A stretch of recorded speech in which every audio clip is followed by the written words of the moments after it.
Before we start this video, I just want to say this isn't putting the two mediums against each other. It's just a video about how you can branch out if you're a josei or shojo manga fan and also want more content, because it's not always being licensed officially, and you know, like webtoons have risen in popularity since 2018. I don't know if that's actually true, that's just when I started reading them. This video is basically some recommendations that can start you off and open your eyes to the beauty of this medium. But I want to emphasize this is also my opinion, like everything else on this channel. Also, yeah, I'm only really focusing on like the shoujo and josei type genre, nothing in like the shonen or seinen. And some of the analysis is also my opinion. While I give my spiel, I'm also going to be listing the webtoons I like and their descriptions. I don't know how well this will go, but we'll see.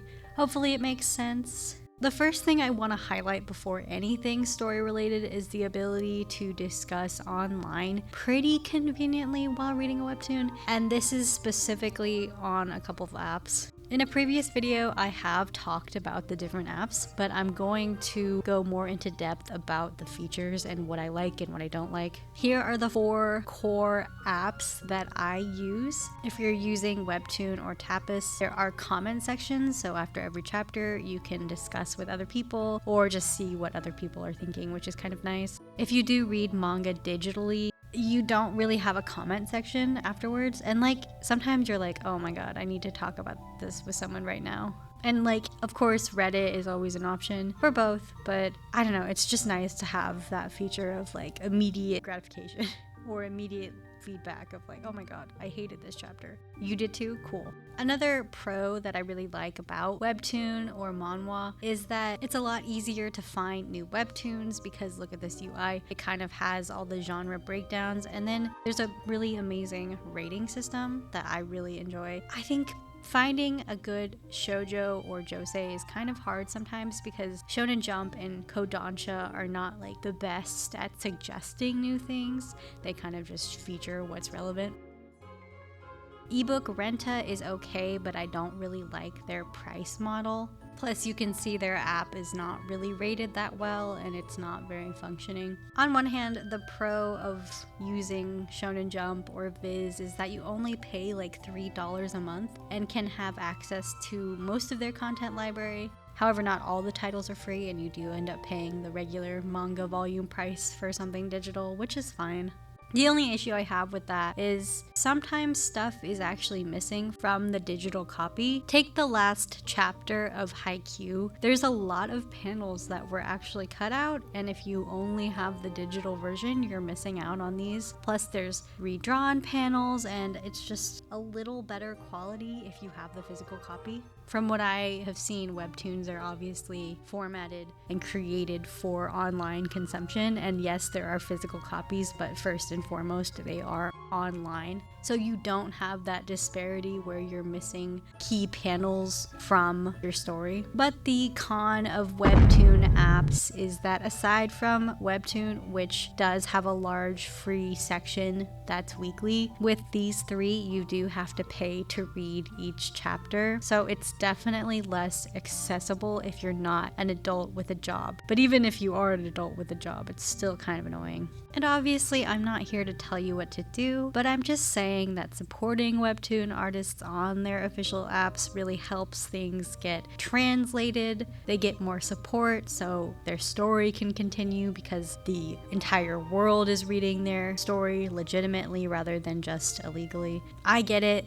Reading is reading, and like if you don't have the means to, I'm not saying you shouldn't, I'm just saying that supporting the author is always the best thing. Specifically on Webtoon, there are certain stories that have ended or just are uploaded to completion that are pay to read, but there's the daily pass system too, which means you can wait a day and read a chapter, but I'm not personally patient enough for that. Tapas also has a wait until free system in place as well, and they also have 3-hour wait until free features too. Both Tapas and Tapitoon cost about 300 inks or points to read a chapter. You can get 1,400 points for $2 on TappyToon, and that's about 4 chapters, so the math is not great. On TappyToon, it's 1,600 for $2, so that's 5 chapters. Still not really great, but I don't know. Depends on if you really like the story. Manta is a little more forgiving because it is a monthly subscription, but to be perfectly honest, I'm not a fan of a lot of the webtoons that are on there. Most of the ones that I tried, I kind of got bored with, honestly.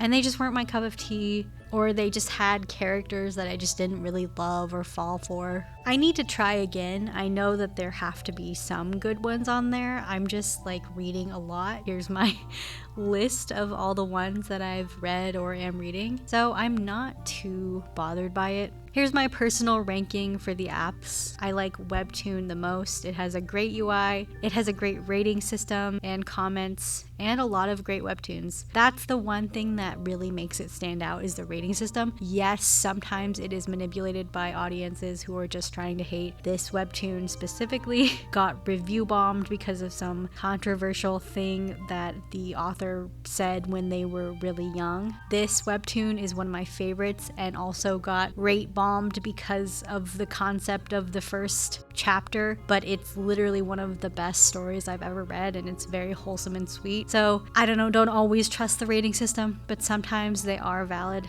That's just kind of another case of people not realizing that not all content is for them. So I guess it's like a double-edged sword. Tapas I also really like. It has a lot of great stories. However, the UI makes me want to kill myself. I'm sorry, it makes me want to die because I like how it has a comment system. That's great. It has kind of a similar scrolling system that Webtoon does, but if you're like me and just kind of like turning on this one tap to make the chapter a little bit cheaper, but if you forget to turn it off and you scroll, I don't know, weirdly, it will skip you to the next chapter, and then it is a pain in the ass to go back and forth and back and forth and back and forth because it will just not let you scroll. And it will just spring you forward to the next chapter. You'll go back, it'll spring you forward again. You have to like put your hand on your phone in a certain way so you scroll so it won't do that. And it makes reading a little bit annoying. It's fine, I'm used to it. But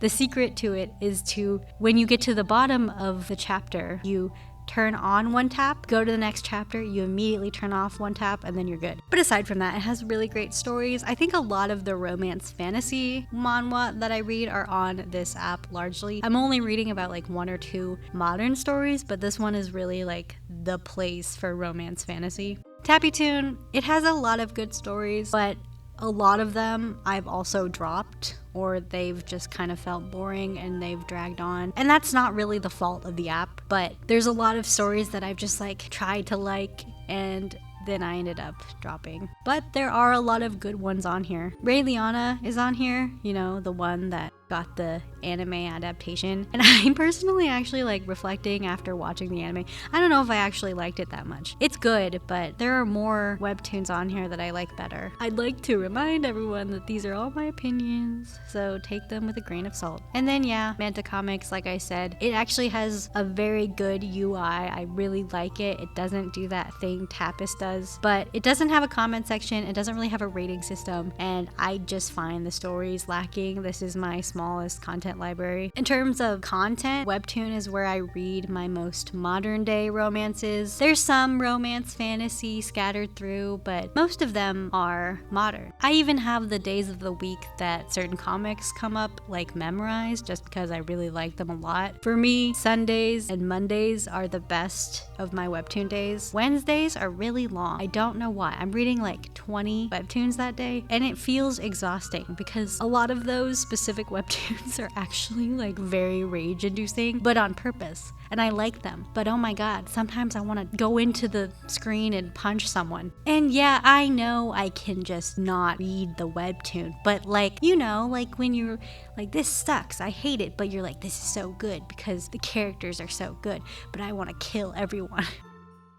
What's interesting about this boom in webtoon is probably due to the lack of shojo content that became accessible as a Westerner. But how many shojo anime have been locked into a 12 to 24 episode run without seeing the light of day after that? Fruits Basket is probably the only one that got to be fully adapted, and it didn't even technically cover everything. I haven't read the manga fully, but I know that there's stuff missing. Two specific ones that I can think of that are incredible for the genre are Yona of the Dawn and Snow White with the red hair. Ironically, both of the main characters are strong women with long red hair. These two came out in 2014 and 2015 respectively. They have similar leads that are incredible, but they have been locked away for people who are only able to read the manga. In my opinion, this is a deeper issue of misogyny, in the fact that some people don't think that a female audience or people who like the female demographic are enough to make money, and I just think that's wrong. Yona is still ongoing. It has 13 million copies in circulation, and to be frank, manga can get expensive. In the US, Yona runs about $9.99 per volume, so that's like $129 million. And you know, like I said, the manga is still ongoing. Also, I do plan to write a Yona of the Dawn video someday, but I want to wait till it's finished because it needs to be given my haiku treatment. But what does this mean for the topic of this video? Like, people who like this genre are craving strong female leads with, you know, pretty men who worship their feet. And yes, this is a personal preference, but how many different male-focused anime have a boring dude surrounded by a bunch of women that are made every year? There's a lot of shonen anime. There's a lot of shonen manga. And shojo and josei always gets pushed to the back burner, which is an incredible loss because there are a lot of great stories that aren't just being covered. Wotakoi has like a breakout opening. And it was a huge trend to do the dance. 12 episode anime and a couple of OVAs. But it's so good. The story is complete, but we don't have any more anime, and very unfair. And with manhwa and webtoon, there are a lot of women writing, creating these stories, and they're about women. Yes, you can argue that in manhwa there are like 10 million cold dukes of the north that have dark hair and blue eyes, and 10 million isekai girls who you know are, in reference to my previous video, going to change the story, get confused why it's different, and then insist there's going to be another girl who the duke will fall for. But aside from that, what it's not lacking, and I think is a positive thing, is that it's at least an attempt at a strong female lead. Not everything hits the mark, that's just a given, but a lot do, and that's what's important. The list that's been playing under this are ones I personally loved, or at least liked a lot of. There, of course, are ones that I feel like follow every bad cliche of early 2000s rom-coms, but then there are ones that truly make your heart hurt. As you can see, this is a lot. There are definitely more I'm missing, but these ones are 100% complete, so you can fully read them and not have to be in a weekly prison like me, but it's a good jumping off point. And besides, when you're in the app, you have freedom, I guess. You have freedom on a technicality, I think. I don't know, you might get sucked in like me. The beauty of these, and maybe also the pain of these, is that they're easy to read. They're fully in cover. However, manga artists are already overworked, so I cannot imagine the deadlines and schedules these webtoon artists have. I know a lot go on hiatus because of health issues, and I think that is a huge problem, but I also want to take a moment to commend these artists for what they do because it's incredible. They're writing and coloring and drawing all these intricate scenes. Some of the art from specific webtoons is crazy. Like, this is a weekly thing that they're making. So I don't really fault them for going on hiatus or having short chapters. I think there's a different length that the chapters are, but it makes sense because of detail that goes into these. I hope this is enough to get you started. I'm sure it will be. To be honest, there are probably a lot more out there that I didn't even cover and that I don't even know about, but per my other video, I have one trope I hate and can't read. I think webtoon/manhwas are a great medium for people like me who like women-led stories. It's not all perfect and the cultural differences clash sometimes. I dislike something because culturally it's not what I'm into, but other than that, there are so many stories that it's hard to complain when I can just drop it. And as I said before, please try to read these legally if you can. I get it. Sometimes it's not translated, sometimes it's not affordable, but this is how we can support these artists and writers and help them stay motivated to keep making their stories. On one hand, there are a lot of stories that seem pumped out just to be there, but there are some ones that have some serious care and love, and they are worth reading, especially if you're craving that josei content that isn't legally available either. I hope this can give you some new things to read, or at least spark up a conversation about things you've already read. Definitely give me some recommendations of what to read next in the comments, and I'll let you know if I've dropped it or not. Thanks for sticking around till the end if you made it here. Bye.